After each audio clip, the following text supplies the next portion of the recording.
Honestly, we need to change the name of this series to something like On the Road to Surrogacy, because like 75% of my videos I'm driving.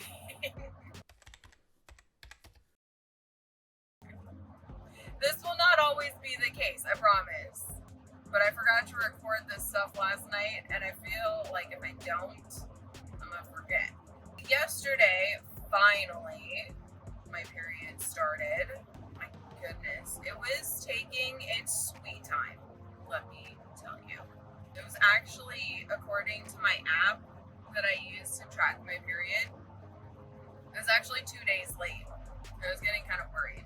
Not because I thought I was pregnant, just because I was worried that I was going to have to take something to make my period start. And I don't like taking things if I don't have to. But thankfully, that was not the case, and it started on its own. So I contacted my case manager, emailed her, and I told her. And then I emailed the clinic and told them that it started. I thought they wanted to do the saline ultrasound while I was on my period. Turns out that's not the case. They want to do the ultrasound on day 6 through 9 of my cycle, so it'll be next week. So I scheduled that, and she told me that she was going to call in she's going to refill my prescription for the birth control that I was on, and then I'll start taking that tomorrow, actually. I need to check and see if it's ready to be picked up. I'll start that tomorrow. What else was I going to tell you guys? Oh, I heard back from my lawyer yesterday. Yay! So glad it didn't take 6 weeks because of the other lawyer. She told me that she got the draft back or response to our changes from the other lawyer. And she said, like, looks good to me. I don't think the other lawyer actually made any other changes other than, get this. Remember when I told you that I felt like this lawyer was doing things just to say that she worked on the contract for longer? There were so many changes to this draft of the contract, you will never guess what they were. Never. You never guess. She changed the font sizes and the font type. That's it. That's all she did. There's like 50 of them. Why? Why wasn't it all one size to begin with? Is my question. But why? The font has nothing to do with anything legal. Nothing. You could write it in 80 different font sizes if you wanted. Has nothing to do with the legality of the contract. And that's coming from someone who's not a legal professional. It's the actual content and the words, not what size they are or what font they are. I feel so bad for these intended parents. I really do. I might actually bring it up to them at one point in time, after we've gotten through the contracts, because we're not supposed to talk about the contracts between them and myself. So, I'm not going to bring it up now, but I definitely want to bring it up later, because it's insane. I can't. Why? It makes no sense to me. Other than she's just trying to get more money out of them, which is so wrong. Not about it. So I was talking to the intended parents the other day. Well, yesterday. I was talking to him yesterday. And I was starting to worry because my period wasn't starting, and usually it starts 2 to 3 days after I stop taking the birth control and blah, blah, blah, And the intended mom was like, I know, the woman's body is such a crazy thing. Like, people don't fully understand them. And I have one. I was laughing. And I told her, I was like, your period is like a deer, okay? It's easily scared off. Stress, changes in your life, things happening differently that cause stress, like, it can keep it from starting, right? It's like a deer. It's easily scared off. On the other hand, it can sneak up on you and just hit you while you're driving in the dark. Bam! I said that to her, and she's like, oh my word, I am crying from laughing so hard. But it's true. Like, your period is like a deer. I thought that was really funny. Periods are like deer. Hello, and welcome back to On the Road to Surrogacy. I'm your host and gestational surrogate, Tasha.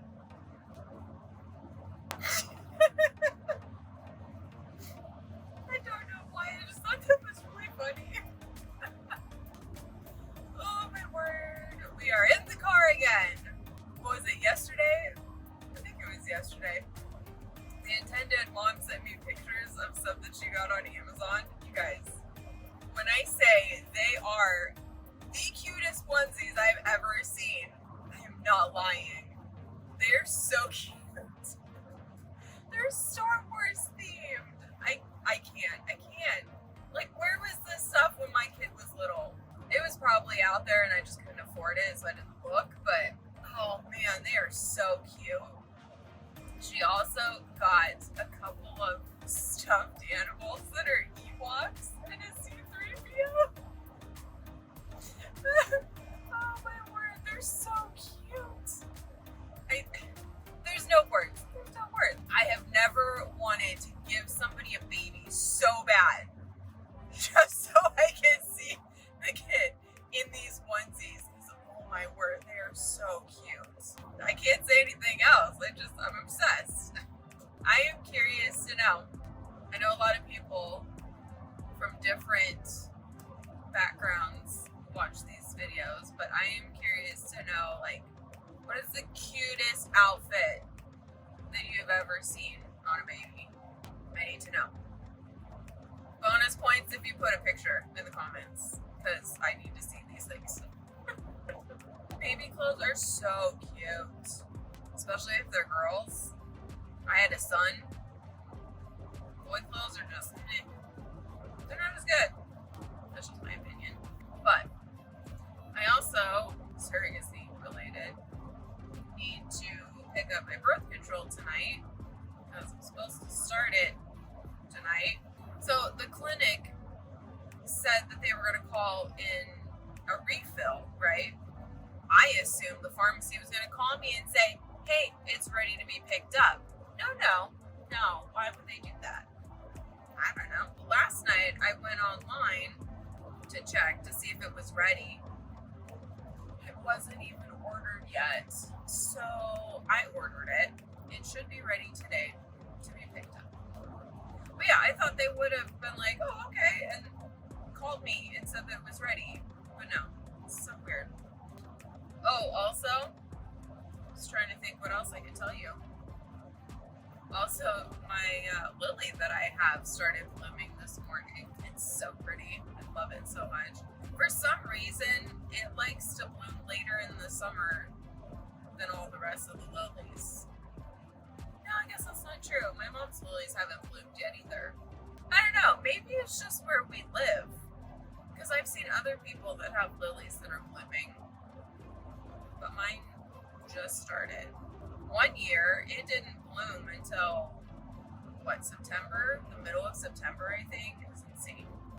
But if you're wondering, the metal that I have around it is a tomato cage. Hey, you know what? I am very innovative, okay? You might learn this about me. I don't know. Maybe not. Who knows? Anyway, I'm a very innovative person. If there's a problem, I find some sort of solution to fix it. And the tomato cage was a perfect solution for the problem that I was having with my lilies. There's different types of lilies, obviously. They come in a variety of colors, but they also have different stem thicknesses. So there's some lilies that have a thick, sturdy, hardy stem that hold up just fine. They don't fall over. Mine, on the other hand, are half the size of your pinky finger. The stems are so tiny, and so when they get tall, which they don't get that tall. They're like maybe 3 feet. When they get that tall, they start leaning over, and then the stem essentially folds and it breaks. So my solution was put a tomato cage around it, and as the lilies are growing up, I just tuck them back in the center and it holds them up straight. Yeah, so lilies blooming, onesies, adorable. I can't wait. I'm excited. I'm still waiting for the contract, like the final version of the contract. I think I said in the last video that my lawyer sent me the revisions from the other lawyer. Stupid changes in fonts. Are you kidding me? That just really peeves me. It's Wednesday. I told them on Monday that it was good to go. I was happy with it anyway. So, hopefully not too much longer. Back when we were doing the match meeting, we had discussed doing things simultaneously, where I would do like screening stuff and then we would do contract at the same time. It's probably gonna end up the contract will be signed before I actually go in for any screening, so it will be a linear timeline. Which is fine, I don't really care. I still really am curious about transfer and when they think that would be. Initially, I think we were talking about October, but I don't know if they're gonna want me to wait until January, until I have a surrogate-friendly insurance. That would be kind of sucky because transfer in January would mean I would be due in September, which means I would be super pregnant during the hottest part of the summer.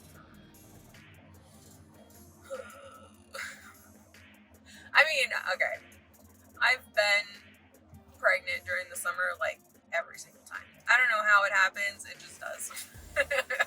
When I had my son, he was due in October, but I lived in Arizona.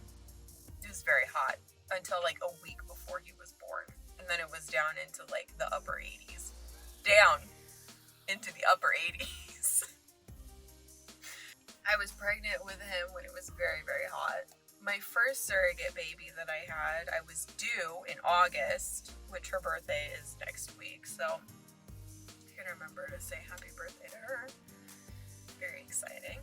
And then the last surrogate baby that I had, I was due the end of November, which still, you're fairly pregnant during the hottest part of the year, which you're already baking like an oven. Being super hot is no picnic at all.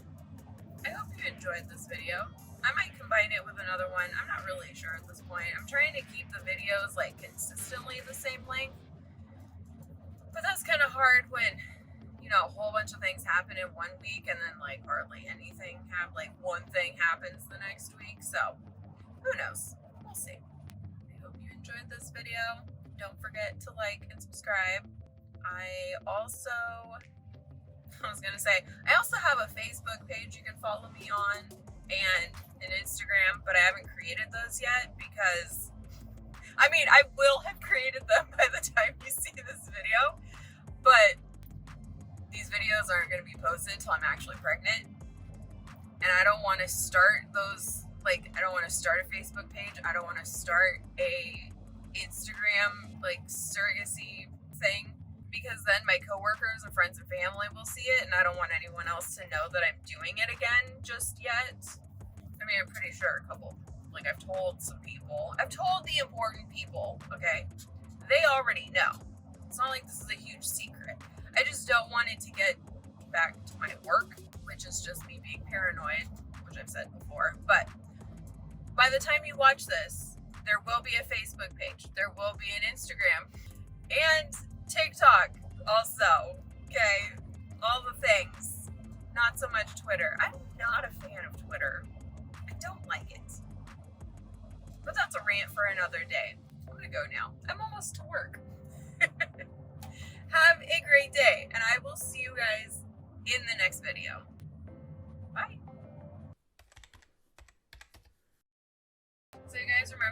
out this morning, I was saying that I still hadn't heard from my lawyer about the contract. Got the contract today, signed it. Everything's good to go. Man, that was a long process. I mean, it wasn't as long as I've heard some other people have had to wait to finally sign contracts. Like, I've heard months before. Because the two parties, like, go back and forth trying to make everybody happy. Luckily, as far as I know, the intended parents were just fine with whatever was in the contract, even though I made a few changes, like minor changes, nothing super drastic, but they seemed to be totally fine. It was really easy back and forth. The contract has always been like that when I've done them. My first surrogacy, like, literally, the contract came to me, I read through it and was like, great. That was it. Like, there was no back and forth, and the intended parents looked at it and they were like, great, sign it, you know? So, that is done. Check that off my list of things I need to do. I am headed right now to go pick up my birth control from the pharmacy, and I gotta start that tonight. And then next steps, I've got my ultrasound on Tuesday. What's the other thing? Oh, life insurance. So part of the contract, agency requirements, whatever, the intended parents pay for a life insurance policy for me for a year, so that, God forbid, anything happened, that my son would get money, you know, to take care of him and cover costs and stuff. My case manager emailed me and the life insurance rep in an email together so that we can start that process. I got that coming up soon. And I think that's it for now. Oh, I have not heard back from the agency or the intended parents about health insurance. I called my current insurance company today and was like, hey, do you cover chiropractic? And she was like, no. Man, I really want to go to the chiropractor. My old insurance covered chiropractic and it was so nice. I just need to do this. I need to schedule a massage. I've only gotten maybe 3 professional massages in my lifetime. They're amazing. Oh my goodness. My second intended mom actually bought me a gift certificate for a massage at a place near my work. That was 6 years ago, and I still haven't used it, which is terrible. It's so bad.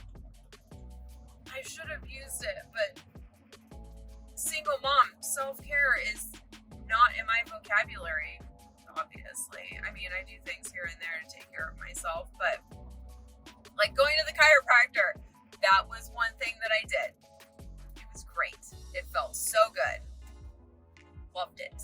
But now it's not covered in my insurance, and I really don't want to pay out of pocket because I'm guessing it's going to be at least $100. I would really rather not. So if I get a massage, it might help. Because, okay, so my problem is my joints and stuff get pulled out of place because of my muscles. So, like, I have constantly knots in my shoulder right here that pull on my neck, and they pull my neck out of place. That's one of the reasons I would go to the chiropractor, because they'd like massage it out. Oh, I hope the drive-thru's still open. They'd like massage it out, and then nope, it's not. I have to go inside. Poop.